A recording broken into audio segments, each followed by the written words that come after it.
Former caddy Stevie Williams has written an autobiography called Out of the Rough, where he talks about his career as a caddy for Woods. Woods won 13 majors with Williams on his bag before they split back in 2011. In the book, he criticizes Tiger's infidelity in his on-course behavior.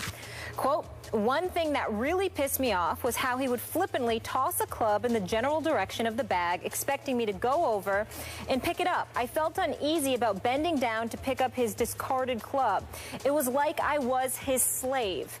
The other thing that disgusted me was his habit of spitting at the hole if he missed a putt." Stephen A., what's your reaction? Initially, I wanted to go off about this guy, Steve Williams, because after all, he's a caddy. Let's be clear about that. But then the more I listened, the more I just laughed at how ridiculous this guy is coming across. Skip Bayless, I am no golf aficionado. You are certainly one more than me. I lean on you. I lean on, our reporters that cover the sport of golf who frequently, come on as guests on this show. Michael Collins. Michael Collins especially, who I love. Yep. And, listen, I play golf occasionally, just a couple of times a year at the most. This dude right here, when the weather's warmer, maybe about 3 to 5 times a week.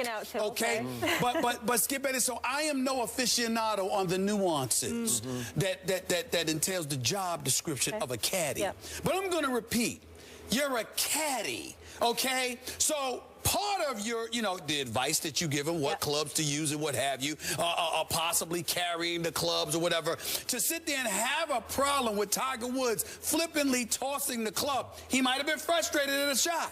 It certainly wasn't directed at you, but you personalized it. By the way, this same caddy is projected to make have made anywhere from 10 to 20 million. Wow. Not from Tiger. Not from Tiger. Yeah, but just from Tiger, it's like 6 to 8 million or something. Just from Tiger. I apologize. Good work. $6 to $8 million for a caddy. That's over 12 years. All right, 6 to 8 million over 12 for a caddy. I mean, you got to be kidding me. All right, and then this guy sits up there and he talks about being treated like a slave. We won't go there. I'm not in the mood. I'm just not in the mood. We all know. You know what? It's ridiculous. It's beneath your dignity. That's right. It would be. I'm not going to do it. That's just utterly ridiculous. Just unbelievable that he would say such a thing. But then the part that makes me laugh, and I need help here. Okay. And I'm going to ask Skip, I'm going to confess to you, I need your help. Molly, you feel free to join it because I don't know what to say. I'm reading this dude actually. I really had a problem with his behavior and I needed to talk to. Wait a minute. Was he messing with you? Was he messing with your daughter, your relative? What business is it of yours? I'm like, you're a caddy. And you're talking about like you're supposed to be some moral compass for this dude? Who the hell do you think you are? I mean, it's unbelievable to me. So Tiger's sitting there gallivanting around doing whatever it was that he was doing. I can understand you may not liking it. I can understand that it might not be your cup of tea. I can understand that you might not have the level of respect for him for doing it. But how does that affect you as a caddy? He talking about he was upset. I got to explain stuff to my wife and my family. Why? Why? Unless you were being accused of doing something too, what would you feel the need to explain? This notion that Tiger Woods and his dalliances and how he was acting somehow had some kind of profound impact on other people's lives who had nothing to do with him, who weren't around when he was with whoever he was with. How is that any of your business? How does that affect you? And then to sit up there and to act like, oh my God, my life was so impacted by this stuff. And then to wait years later and write a book. Listen, this guy is just ridiculous to me. I understand Tiger won 13 majors with them. I understand the guy has accomplished a lot as a caddy. But you're a caddy for a reason. Fall the hell back. This is some of the most nonsensical stuff that I've ever read. It was unbelievable to me. It really, really was. Okay, just in fairness, you realize that that a lot of the great players have very close relationships with their caddies, and their caddies are crucial to them in their on-course, almost their psychological management, that the caddy can say or do just the right thing at the right time. It's not that he's giving you exactly the right club. He's convincing you this is the right club, and you are going to hit this close. So I get that you would value. In Tiger's case, I thought Stevie Williams aided him most as a bodyguard because he was so famous, and Stevie Williams was a bad you-know-what. He would jump in the photographers' faces. He was a big, stout New Zealander, and he'd get in anybody's face, media's face, anybody. It's like that was about half of his job, was to protect Tiger Woods on the golf course, okay? And I thought he did a pretty good job of that because, as you see here, he's got a streak aside to him that's not very likable, and it worked for Tiger Woods.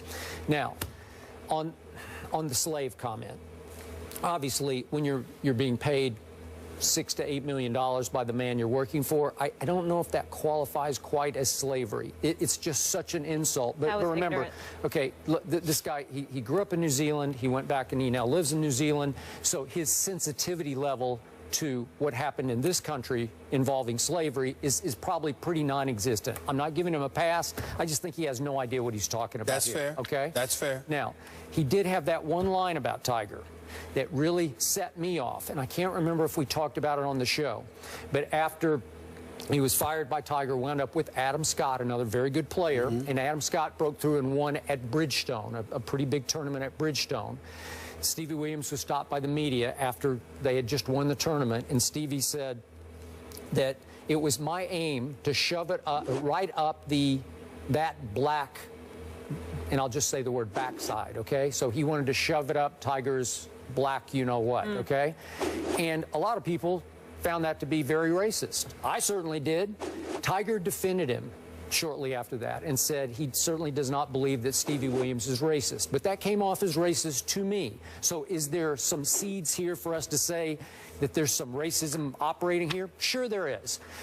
Is it insensitive? I don't know. But to your point, I completely agree with your bottom line, which is Stevie Williams goes on and on about how he was shamed by Tiger's infidelity, that he took it personally because people looked down on him over why didn't you intervene and stop Tiger from having all those affairs. He had no idea. He said, I don't know. And people, you know, he turned my life upside down because people blamed me for what happened. That's absurd. It's absurd. Nobody cares. Nobody cares, Stevie. Listen.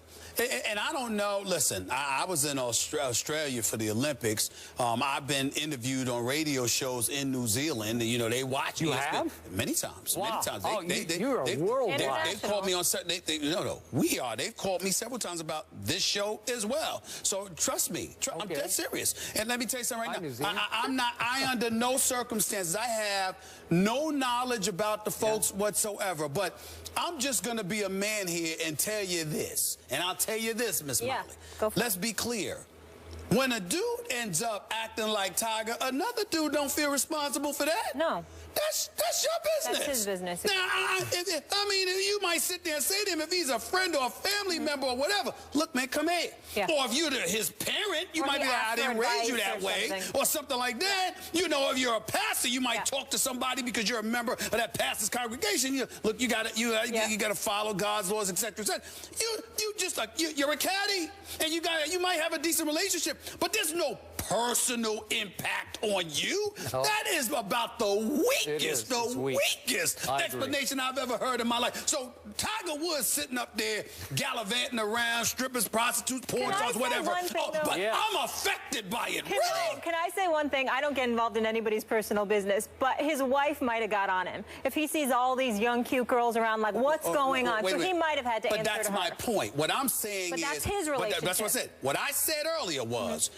Unless the wife was asking you about you. Okay, fair enough. I'm just saying, don't tell me. Now that's different. Because I understand, even if it ain't a wife, even if it's a girlfriend, if she's asking, you know, he got a lot of women around. You trying to tell me you ain't had, you not doing any of this stuff? Okay, a woman might ask you that question. He didn't associate with Tiger after hours at all. They loved each other at the golf course. But what I'm trying to say is, I am told that there's a lot of women that show up on the golf course, too. So I'm just saying, but my point is, if you're getting asked those questions, charges because of the environment, that's about the only legitimate argument you have. But to sit up there and act like Tiger acting up has somehow impacted you, I mean, you're just pathetic. I think you're $16 million and chill. That is a fall back, so please. He is now writing a book because of one reason and one reason Tiger. only. He worked for Tiger Woods. That's right. Oh. That's right. Money. That's right. Money, money, money. And frankly, I wouldn't mind it if nobody buys this. That's just me. I know I ain't. You're not endorsing it. No, I'm not.